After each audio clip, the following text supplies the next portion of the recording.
الحمد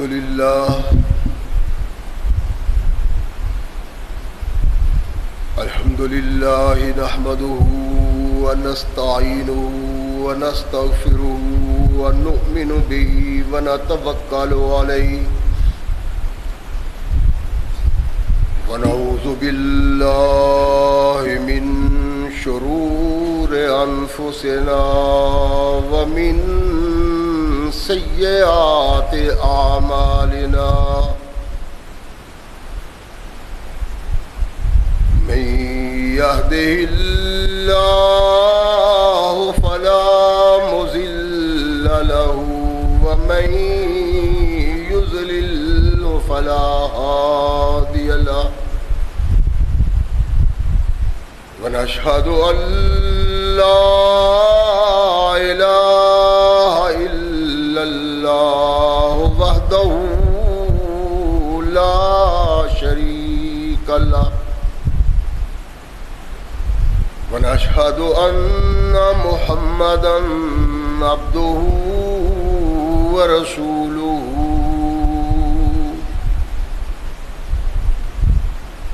أما بعد فأحسن الحديث كتاب الله وخير الهدي هدي محمد صلى الله عليه وسلم وشر الأمور محدثاتها وكل محدثة بدعة وكل بدعة ضلالة وكل ضلالة في النار أما بعد فأعوذ بالله السميع العليم من الشيطان الرجيم من همزه ونفخه ونفسه بسم الله الرحمن الرحيم وكذلك أخذ ربك إذا أخذ القرى وهي ظالمة إن أخذه أليم شديد صدق الله مولانا العظيم وصدق رسول الله الكريم خالق کائنات کا یہ بہت بڑا احسان ہے کہ اس نے اس مقدس کتاب کو ہم تک پہنچانے کے لیے ایسے مضبوط ذرائع اور اسباب استعمال فرمائے کہ ان کی موجودگی میں ہم ببانگ دہل کہہ سکتے ہیں کہ یہ ضابطہ حیات جو آج قرآن کی صورت میں ہمارے ہاتھوں میں موجود ہے یہ وہی ضابطہ حیات ہے جو آج سے کم و بیش 1450 سال پہلے نبی کائنات رسول ثقلین حضرت محمد رسول اللہ صلی اللہ علیہ وآلہ وسلم پہ انسانوں کی رشد و ہدایت کے لیے نازل ہوا۔ اللہ کی اس کرم نوازی پہ ہم جس قدر بھی اس کا شکریہ ادا کریں کما حق کا ہو اس کا شکریہ ادا نہیں ہوتا، اس لیے کہ یہ ضابطہ حیات وہ دستور المتقی ہے کہ اگر انسان اس سے تعلق پیدا کر لے تو یہ قرآن اس کی دنیاوی زندگی میں ایک عظیم انقلاب پیدا کر دیتا ہے۔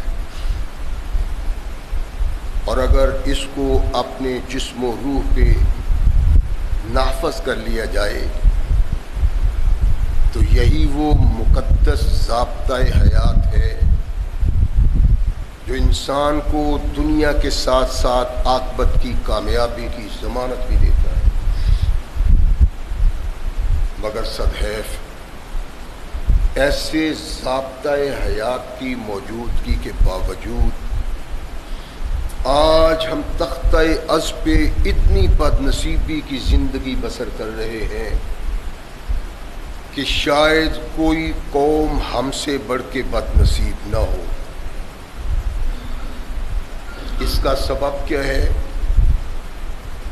اس کو جاننے کے لیے، اس کو پانے کے لیے زیادہ تگ و دو اور محنت کی ضرورت نہیں۔ چند لمحات کے لیے انسان اپنے اندر ڈوب جائے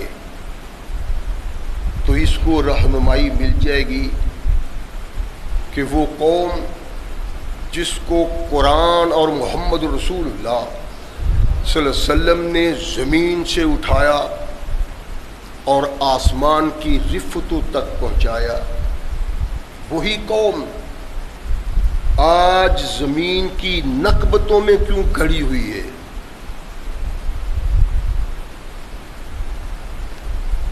یہ بات صاف اور سامنے کی سی ہے کہ جس چیز نے انسان کو انسانیت سے آگاہ کیا، انسان کو انسانیت کی پہچان کروائی، اسی چیز کو ہم پس پشت ڈالے ہوئے ہیں۔ اس کے سبب اللہ کی ناراضگی ہم پہ مسلط ہے۔ اس تختہ عرش پہ کوئی قوم ایسی نہیں جو اتنی ذلت و نکبت کی زندگی بسر کر رہی ہو جتنے ذلیل و خوار ہم ہیں۔ ہم نے کبھی سوچنے کی زحمت گوارا نہیں کی کہ آخر کیوں ہمارے ہاتھوں میں وہی قرآن ہے جو نبی رحمت محمد رسول اللہ صلی اللہ علیہ وسلم نے صحابہ کو پکڑایا، صحابہ کو دیا، صحابہ کے سامنے رکھا۔ رحمت کائنات محمد رسول اللہ صلی اللہ علیہ وسلم کے وہ تمام احکامات جن احکامات کو پا کے صحابہ اپنوں اور دشمنوں کی آنکھوں کا تارا بن گئے، سب کچھ ہمارے پاس ہے، ہم کیوں یوں تباہ ہوئے؟ ہماری بربادی کے اسباب کیا ہیں؟ واضح چیز ہے کہ ہم قرآن کے باغی ہیں، خود بھی اور اولاد بھی اس سے دور۔ اس دنیا کو اچھا بنانے کے لیے، بہترین بنانے کے لیے، خوش نما بنانے کے لیے بڑی محنت کرتے ہیں، دن رات ایک کر دیتے ہیں۔ یہاں اچھائی، بھلائی، مسرت اور شادابی و آبادی پانے کے لیے ایک لمحہ کے لیے بھی ہم یہ نہیں سوچتے کہ جس اولاد کے لیے دن رات ہم محنت کرتے ہیں اس کو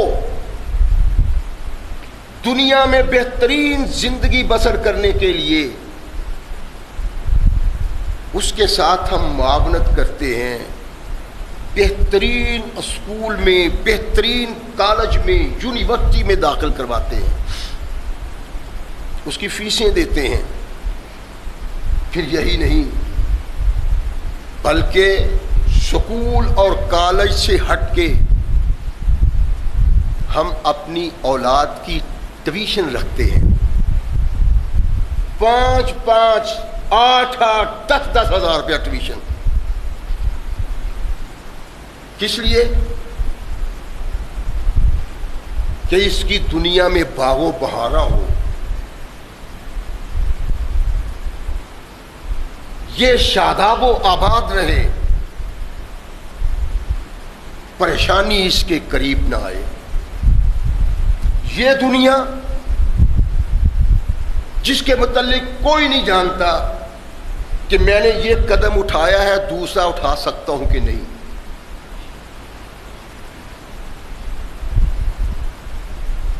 بڑے عمر والے لوگ یہاں بیٹھے ہوئے ہیں اور چھوٹی عمروں والے چلے گئے ہیں۔ یہ ہمارے لیے پیغام تھا کہ سوچو، اللہ نے تمہیں وقت دیا ہے، اس سے فائدہ حاصل کرو، آنکھیں کھولو، قرآن پڑھو، قرآن پہ غور و فکر کرو، اس سے خود بھی آشنائی حاصل کرو، اپنی اولاد کو بھی دلاؤ۔ ہم نے دنیا کے لیے تو محنت کی، اپنے لیے بھی اور اولاد کے لیے بھی، لیکن اس زندگی کے لیے جس زندگی نے ہمیشہ رہنا ہے، کبھی ختم نہیں ہونا، اس کے لیے کچھ بھی نہیں کیا۔ جبکہ اللہ نے کہا یا ایھا الذین آمنوا قوا انفسکم واہلیکم نارا، خود کو بھی بچاؤ اور اپنی اولاد کو بھی بچاؤ۔ ہم نے اللہ کے اس پیغام اور محمد رسول اللہ صلی اللہ علیہ وسلم کی محنت شاقہ پہ نظر نہ ڈالی کہ انسان کو انسان بنانے کے لیے، اس کو اس کی اصل سے آگاہ کرنے کے لیے، ہمیشہ کی زندگی کو بنانے کے لیے جو انہوں نے رہنمائی کی ہے، کیا ہم اس کو بھی پیش نگاہ رکھتے ہیں؟ ایسا نہیں ہے۔ ثقلین کے تاجدار محمد رسول اللہ صلی اللہ علیہ وسلم نے انسانوں کی رہنمائی اس انداز سے کی ہے کہ اس تختہ عرض پہ کوئی دوسرا انسان ویسے انسانوں کی رہنمائی نہیں کر سکا۔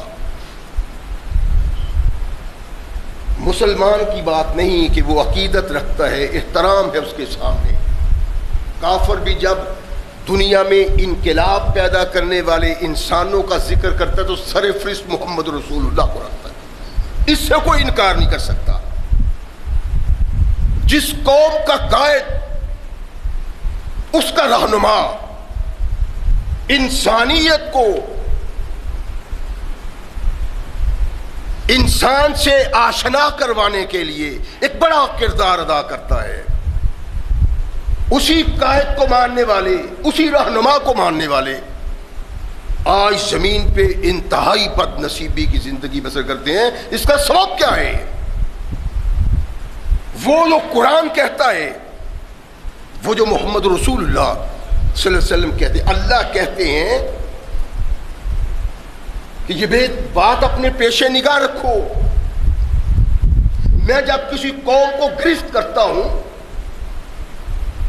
کسی انسان کو گرفت کرتا ہوں، تو میرا گرفت کرنا زیادتی اور ظلم نہیں ہوتا، بلکہ وہ قوم اس مقام پہ پہنچ چکی ہوتی ہے کہ تختہ عرش پہ اس کی زندگی اللہ کو گوارا نہیں ہوتی۔ کردار ایسا ہے، اعمال ایسے ہیں، لیل و نہار ایسا ہے۔ اور ثقلین کے تاجدار محمد رسول اللہ صلی اللہ علیہ وسلم نے اس کو دوسرے انداز سے بیان کیا اور انسان کے فہم کے اتنا قریب کر دیا کہ اگر پاگل نہیں ہے، دیوانہ نہیں ہے، تو اس کی سمجھ میں آتا ہے قرآن نے یہ کیا کہا ہے اور محمد الرسول اللہ نے اس کی شرح کیا کی ہے۔ ارشاد فرمایا بیس العبد عبد تخیر واعتدى ونسی الکبیر المطال۔ انتہائی بدترین وہ انسان ہے، انتہائی بد وہ انسان ہے، انتہائی برا وہ انسان ہے جو ظلم کا ارتکاب کرتا ہے اور زیادتی کرتا ہے۔ اس کو شرم نہیں آتی، سوچتا نہیں ہے کہ اس سے بڑا بھی کوئی ہے۔ یہ انانیت کا اظہار کرتا ہے اور اپنی مضبوط گرفت سے انسانوں کو خوف زدہ کرتا ہے کہ انا ولا غیری۔ آقا نے ارشاد فرمایا یہ تصور تمہارے دل و دماغ میں پیدا نہیں ہونا چاہیے، بلکہ تمہاری سوچ یہ ہونی چاہیے کہ اللہ اکبر و اعلیٰ، اللہ سب سے بڑا ہے، اللہ اعلیٰ و بالا ہے، تمام طاقتیں قوتیں اللہ کے اختیار میں ہیں، اللہ سے بچ کوئی نہیں سکتا۔ رحمت کائنات محمد رسول اللہ صلی اللہ علیہ وسلم مختلف انداز سے اس چیز کو سمجھایا جو ان 2-3 الفاظ میں بیان کی ہے کہ بیس العبد عبد تخیر واعتدى، ظلم کرتا ہے، زیادتی کرتا ہے، بربریت کرتا ہے، پریشان کرتا ہے۔ اس کو یہ علم نہیں کہ ایک ایسی طاقت بھی ہے جس کے سامنے اس نے اپنی زندگی کا حساب دینا ہے۔ فرمایا تمہارے دلوں میں یہ بات راسخ نہیں ہوتی، تم سمجھتے نہیں ہو، پیشے نگاری رکھتے ہو، تو سن لو، اللہ کا قرآن کہتا ہے جب ہم کسی قوم کو پکڑتے ہیں، جب ہم کسی انسان کو پکڑتے ہیں تو زیادتی نہیں کرتے، ظلم نہیں کرتے، وہ اس قابل ہوتی ہے کہ تختہ عرش پہ اس کا وجود اللہ کو پسند نہیں آتا۔ رحمت کائنات محمد رسول اللہ صلی اللہ علیہ وسلم اپنے ایک صحابی کو اپنا پیغامبر بنا کے یمن بھیجتے ہیں۔ جب وہ چلنے لگے تو نبی اقدس محمد رسول اللہ صلی اللہ علیہ وسلم نے جو ان کو نصیحت کی وہ نصیحت کیا تھی؟ ارشاد فرمایا تم وہاں جا رہے ہو جہاں اہل کتاب بستے اور رہتے ہیں، ان کے پاس جا کے حکمت و دانائی سے اس دین کو پیش کرنا ہے۔ انہیں کہو کہ اللہ نے محمد رسول اللہ صلی اللہ علیہ وسلم کو تمہاری رہنمائی کے لیے منتخب کیا ہے، اگر تم محمد رسول اللہ کے دامن سے وابستہ ہو جاؤ گے دنیا بھی بہترین اور تمہاری آخرت بھی بہترین ہو جائے گی۔ ان کی سمجھ میں یہ بات آئے نا معاذ، تو پھر انہیں کہنا کہ اللہ نے 24 گھنٹوں میں رات اور دن میں تمہارے لیے 5 نمازیں فرض کی ہیں، نمازیں ادا کر کے اللہ کے مقرب بن سکتے ہو، اللہ کے محبوب بن سکتے ہو، اللہ تمہیں اپنے دامن رحمت میں لے گا اگر تم 5 نمازیں پڑھو اللہ کے حکم کے مطابق۔ اگر وہ یہ بھی مان لیں تو ان سے کہنا کہ اللہ نے تمہارے لیے زکوٰۃ فرض کی ہے۔ رحمت کائنات محمد رسول اللہ صلی اللہ علیہ وسلم کے ہر لفظ پہ، ہر رہنمائی پہ تھوڑے سے غور کی ضرورت ہے۔ اگر وہ زکوٰۃ کے نظام کو بھی مان لیں، جو انہیں سمجھانے کے لیے کہنا ہے کہ یہ جو زکوٰۃ ہم لیں گے یہ تم سے لے کے مدینہ نہیں بھیجیں گے، ثقلین کے تاجدار محمد رسول اللہ کے پاس نہیں، بلکہ تمہارے امراء سے لیں گے اور تمہارے غرباء میں تقسیم کر دیں گے۔ نبی کائنات محمد رسول اللہ صلی اللہ علیہ وسلم کا پیغام یوں دینا، اور فرمایا فاتقی دعوت المظلوم فإنہ لیس منہا وبین اللہ حجابا۔ معاذ، اگر وہ لوگ سب باتیں تسلیم کر لیں، زکوٰۃ لیتے ہوئے ان کا اچھا مال نہ دیکھنا، اور ارشاد فرمایا کسی پہ ظلم، کسی پہ زیادتی نہ کرنا، کسی پہ جبر نہ کرنا، کسی پہ سختی نہ کرنا، اس لیے کہ مظلوم اور اللہ کے درمیان کوئی پردہ حائل نہیں ہے۔ جب مظلوم اپنی مظلومیت کو پیش کر کے اللہ سے دعا کرتا اللہ، تو اللہ ارشاد فرماتے ہیں اس کی دعا میری طرف بڑھتی ہے، میری قبولیت اس کی طرف بڑھتی ہے، اور پھر میں ظالم کو چشمے کائنات میں عبرت بنا دیتا ہوں۔ نہ جاؤ اس کے تحمل پر کہ بے ڈھب ہے پکڑ اس کی، ڈر اس کی دیر گیری سے کہ ہے سخت انتقام اس کا، اِنَّا بَطْشَ رَبِّكَ لَشَدِيدٌ۔ فرمایا جو ظلم کرتا ہے، زیادتی کرتا ہے، بربریت کرتا ہے، میں اس کا دشمن ہوں اور تمام کائنات کے لیے اس کو عبرت بنا دیتا ہوں۔ اس لیے کہا محمد رسول اللہ نے کہ میرے ہونے کے بعد بھی تم اللہ کے ہاں اس کے عذاب اور پکڑ کی بنا پہ قوموں کے لیے عبرت کا نشان نہ بن جانا۔ یہ کون سا عمل ہے جس عمل کو ثقلین کے تاجدار اس انداز سے بیان کرتے ہیں کہ انسان کے دل و دماغ میں یہ اتر جاتا ہے؟ اس کا سبب کیا تھا؟ اللہ کے نبی یہ قطعاً نہیں چاہتے کہ میری قوم کا کوئی فرد وہ عمل کرے کہ اللہ نگاہ رحمت سے اس کی طرف دیکھے ہی نہ۔ بڑی بغاوت، بڑا ظلم، بربریت یہ ہے کہ طاقتور، توانا، کبھی انسان کسی چھوٹے انسان پہ زیادتی کرتا ہے، سختی کرتا ہے۔ ارشاد فرمایا اگر تم میں طاقت ہے تو اس طاقت سے ٹکرا جاؤ، اس کے ظلم والا ہاتھ روک دو، اس کے سامنے سد سکندری بن جاؤ، دوسرے لوگوں پہ اس کو ظلم کی جرأت نہ دلاؤ، یوں اس کے سامنے کھڑے ہو جاؤ۔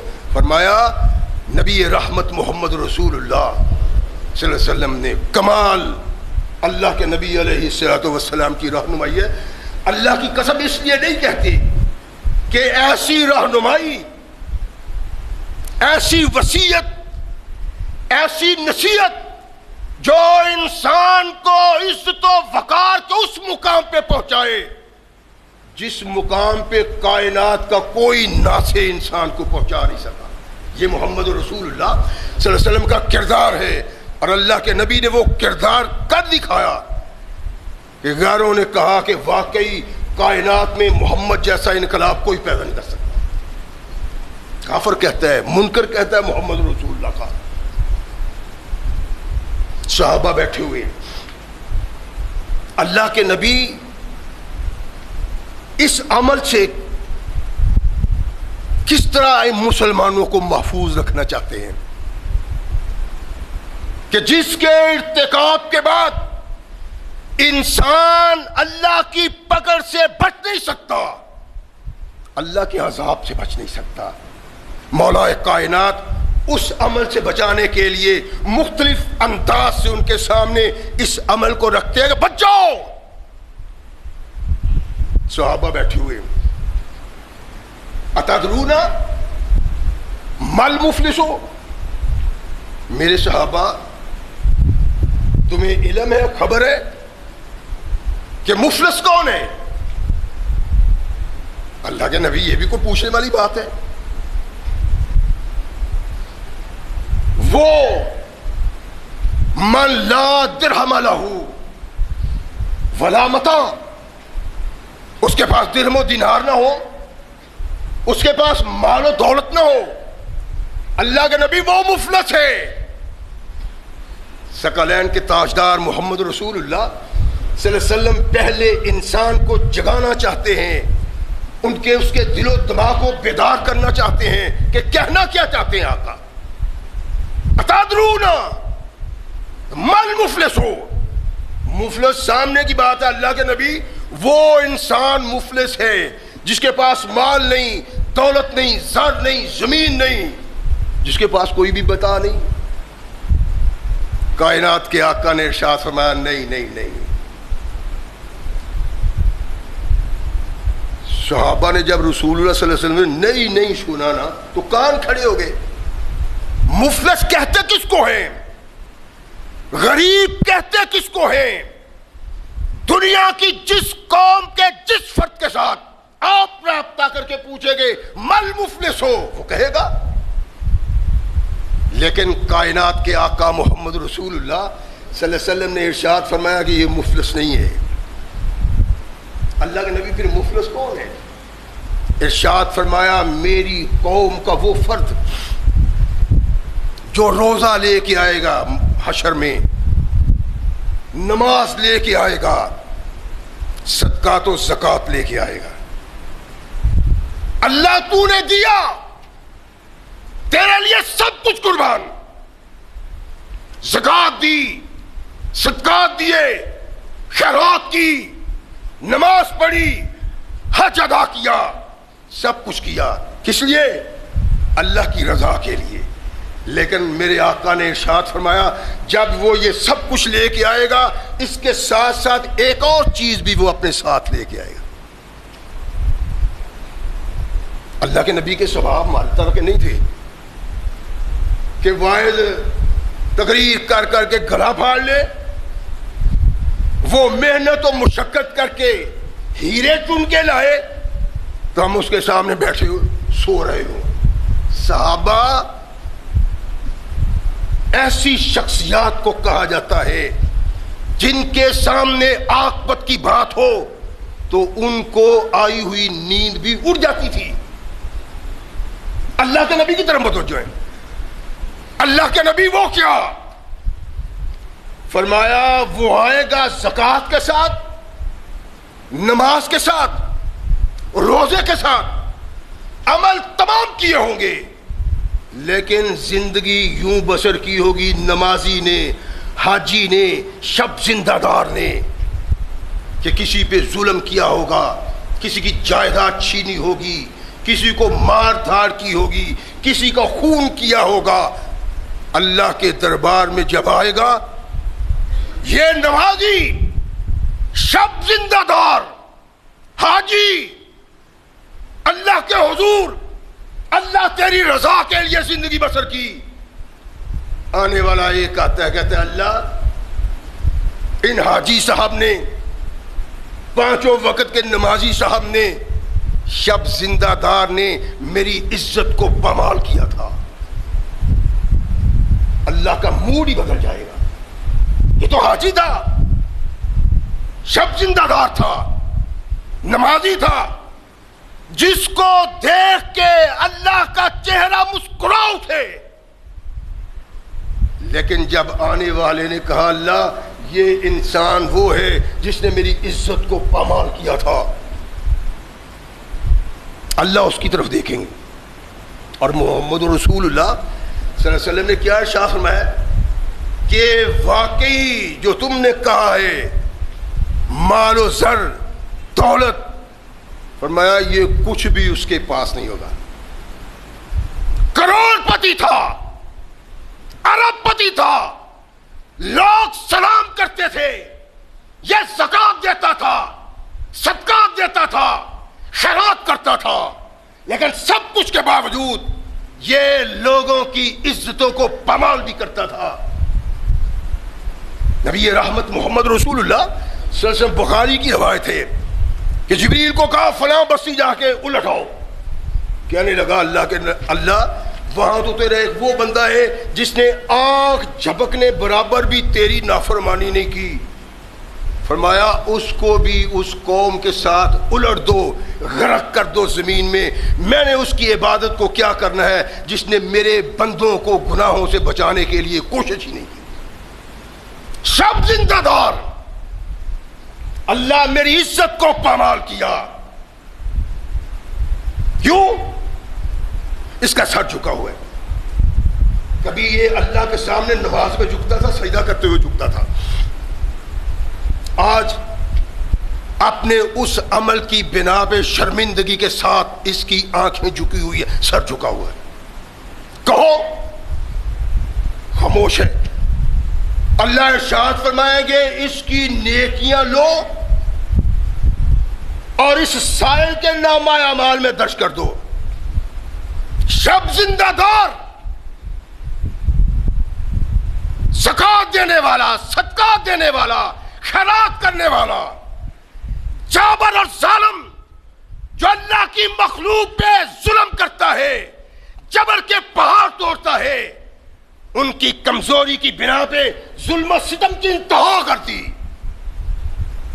تھا نمازی، تھا شب زندہ دار، ارشاد فرمایا اس کے نامہ اعمال سے نیکیاں لو اور اس کے نامہ اعمال میں داخل کر دو۔ ہائے ہائے ہائے، اللہ کے نبی محمد رسول اللہ صلی اللہ علیہ وسلم کیا ارشاد فرماتے ہیں؟ فرمایا کہ سوالیوں کو دے دے کے اس شب زندہ دار، اس نمازی، اس حاجی، اس زکات دینے والے کے سارے نیک عمل ختم ہو جائیں گے، اور ابھی سوالی ختم نہیں ہوں گے۔ کسی کو تھپڑ مارا تھا، چودھری صاحب نے کسی کو تھانے جا کے پھنسا دیا تھا کہ چلتی ہے، کسی کو ذلیل و خوار کیا بازار میں، اللہ ہم انتقام چاہتے ہیں۔ فرمایا میں نے تو حشر اس لیے قائم کیا ہے کہ تمہیں تمہاری زیادتی کا بدلہ لے کے دیا جائے، لوں گا۔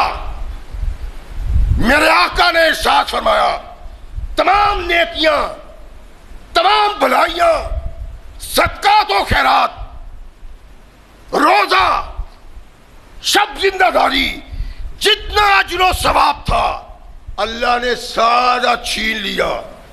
ایک اور آیا، اللہ اس نے سرے بازار میں مجھے بے عزت کیا تھا، اس نے میرے منہ پہ تھپڑ مارا تھا۔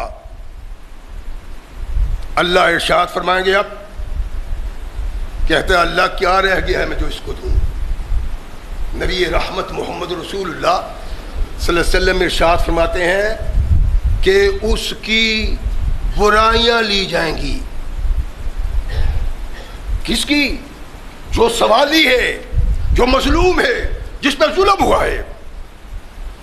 فَطُرِحَتْ عَلَيْهِ، اس کی نیکیاں تمام ختم ہو گئیں، لیکن ظلم، جبر ختم نہیں ہوا۔ تو اب کیا ہو؟ ارشاد فرمایا اس کی خطائیں پکڑو، اس کی گناہگاریاں، اس کی سراکاریاں، اور یہ اس آدمی کے اوپر رکھ دو۔ فَطُرِحَ فِي النَّارِ، اللہ کے نبی نے ارشاد فرمایا یہ حاجی، نمازی، شب زندہ دار ظلم و جبر بربریت کی بنا پہ سب کچھ سے خالی ہو جائے گا، پھر لوگوں کی خطائیں، گناہ اپنے سر لے کے جہنم میں چلا جائے۔ کس نے کہا؟ محمد رسول اللہ نے۔ اس زمین پہ، اس تختہ عرش پہ اس سے بڑھ کے صادق کوئی نہیں، اور کائنات کے سب سے بڑے صادق نے کہا ایھا الناس، اور میری قوم کے افراد، میرے لوگوں، میرے صحابہ، کسی پہ زیادتی نہ کرنا، کسی پہ ظلم نہ کرنا، کسی کے ستم نہ کرنا، اس لیے کہ ایسی گرفت اللہ کرے گا کہ اللہ کے عذاب سے تمہیں کوئی بچا نہیں سکے گا۔ رحمت کائنات محمد رسول اللہ صلی اللہ علیہ وسلم نے اس انداز سے رہنمائی کی ہے کہ صحابہ کو اس کا خوف رہتا ہے کہ کہیں کوئی کمی نہ ہو جائے، کہیں کسی کے ساتھ کوئی زیادتی نہ ہو جائے۔ ہشام بن حکیم کہتے ہیں کہ میں شام گیا، دیکھا کہ کچھ لوگوں کو چلچلاتی دھوپ میں کھڑا کیا گیا ہے۔ صرف دھوپ میں نہیں کھڑا کیا گیا بلکہ ان کے سروں پہ زیتون کا تیل ڈالا ہوا ہے تاکہ گرمی سے دماغ ابلے۔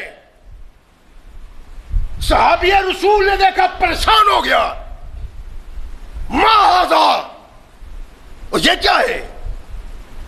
کہنے لگے حضور یہ غیر مسلم ہے، جو جزیہ ان کی طرف بنتا تھا جزیہ نہیں دیا۔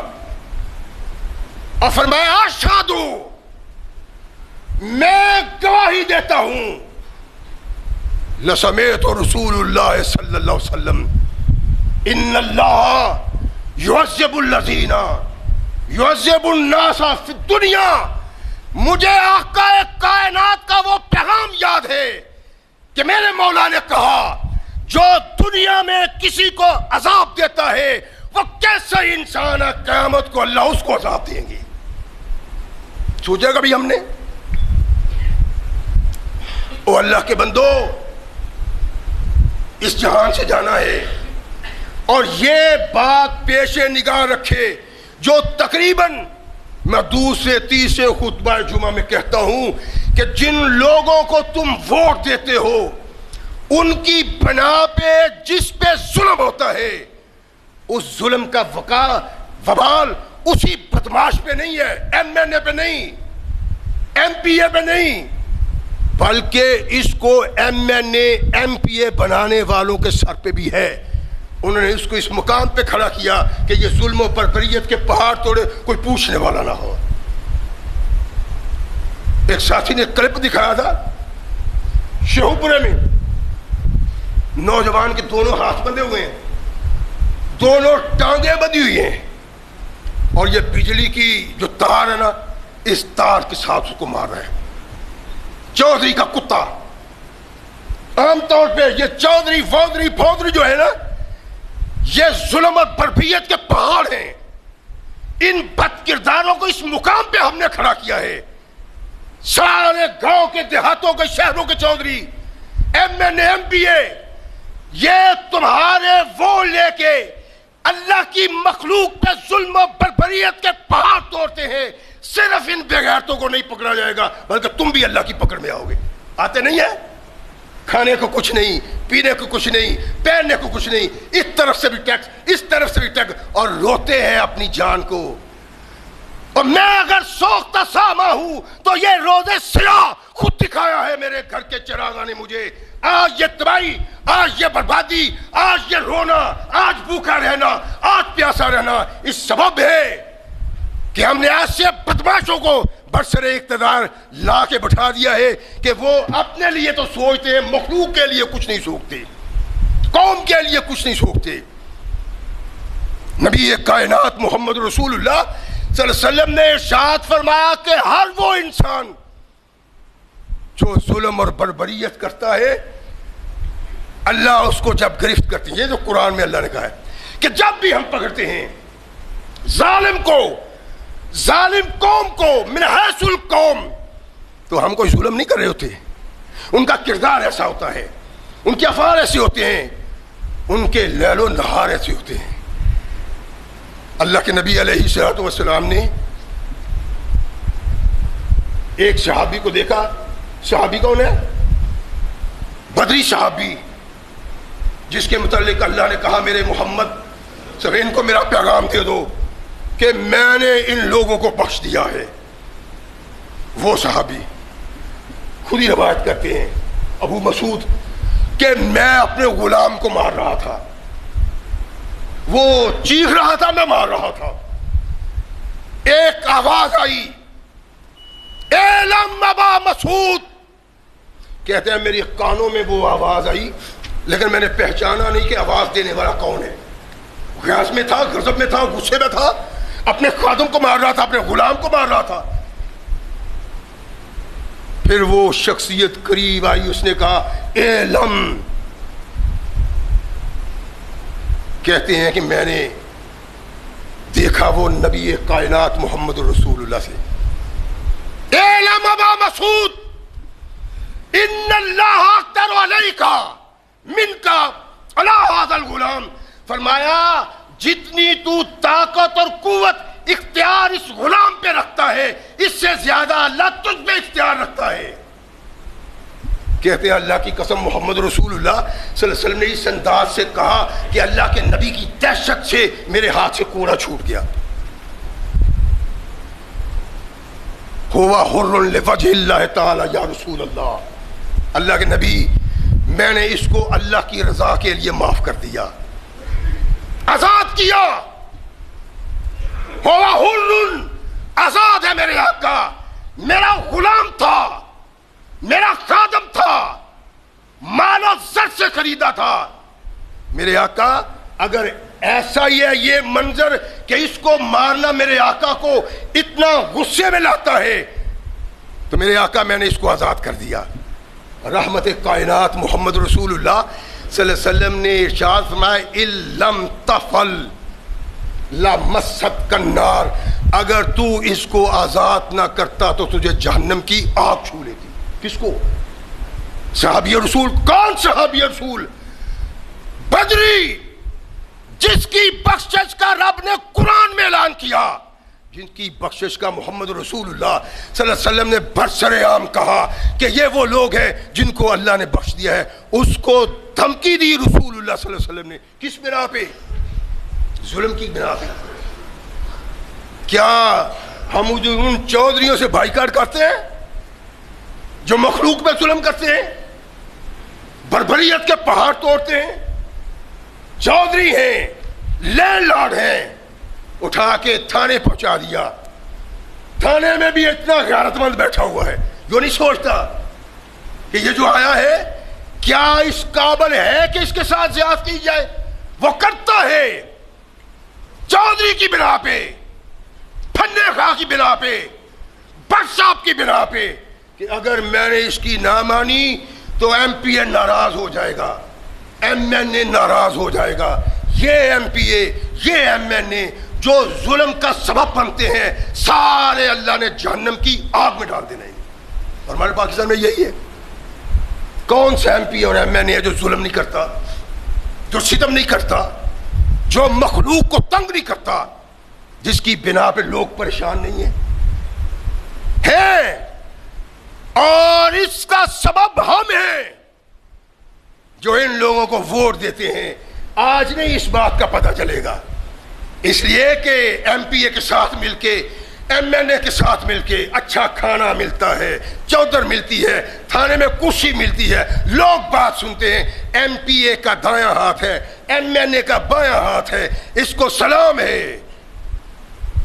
اب نہیں سمجھ میں آئے گا، اور جب سمجھ میں آئے گا پھر اس کا حل کوئی نہیں سوائے جہنم کی آگ کے.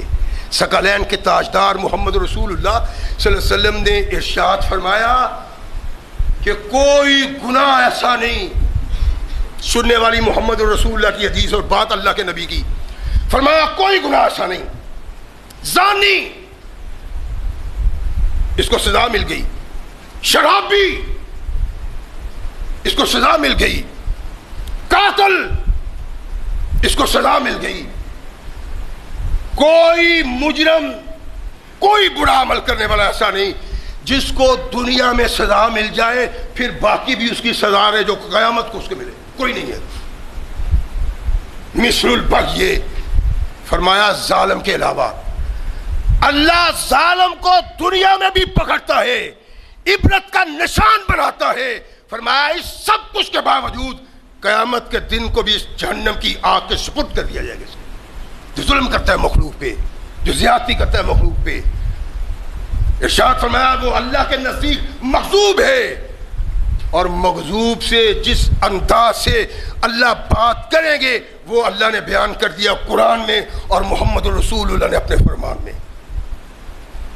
کہا سیدھے ہو جاؤ، اللہ کا خوف دل میں پیدا کرو، کسی مسلمان پہ ظلم نہ کرو، کسی پہ زیادتی نہ کرو، زیادتی اور ظلم اللہ کو قبول نہیں، اللہ کو برداشت نہیں۔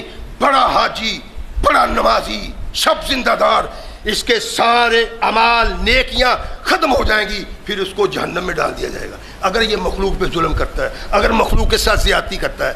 ادھر سے اٹھایا، تھانے گئے، تھانے دار نے بھلا لیا، تھانے دار نہیں مانتا، ڈی ایس پی کو کہا، ڈی ایس پی نہیں مانتا، ایس پی کو کہا، ایس پی بھی نہیں مانتا، ایم این اے کو کہا۔ بدماش انسانیت پہ ظلم کے پہاڑ توڑتے ہیں، انسان کی عزت سے کھیلتے ہیں، انسان کا خون بہاتے ہیں۔ یہ سب کچھ اس ایم پی ایم این اے، وزیر اعلیٰ اور وزیر اعظم کے لیے نہیں، اس انسان کے لیے بھی ہے جس نے اس کو ووٹ دے کے اس مقام پہ کھڑا کیا کہ ظلم و بربریت کے پہاڑ توڑے اور اس کا کوئی ہاتھ تھامنے والا نہ ہو۔ پھنس جائیں گے قیامت کو۔ یہ بات محمد رسول اللہ صلی اللہ علیہ وسلم کی ہے، اللہ کا قرآن ہے کہ قیامت کو پھنس جاؤ گے۔ جو بھی سبب بنے گا کسی انسان پہ ظلم و ستم کا، وہ قیامت کے دن بطور مجرم اللہ کے دربار میں جائے گا۔ اگر اللہ اپنے محبوب تر انسان کی تمام نیکیاں ختم کر کے اس کو جہنم میں ڈال دے گا، مظلوموں پہ ظلم کے سبب تو ہماری کیا حیثیت ہے؟ بتر سزا ز مظلومہ کے ہنگامے دعا کردن، عجابت از در حق بہر استقبال می آئد۔ فرمایا مظلوم کے منہ سے آہ نکلتی ہے تو قبولیت آسمان سے زمین کی طرف آتی ہے، پھر انسان عبرت کا نشان بن جاتا ہے۔ اللہ کے نبی نے ارشاد فرمایا قوموں سے عبرت حاصل کرو، تم خود عبرت نہ بنو۔ اللہ ہمیں صحیح مسلمان بننے کی توفیق عطا فرمائے۔ وآخر دعوانا الحمدللہ رب العالمین۔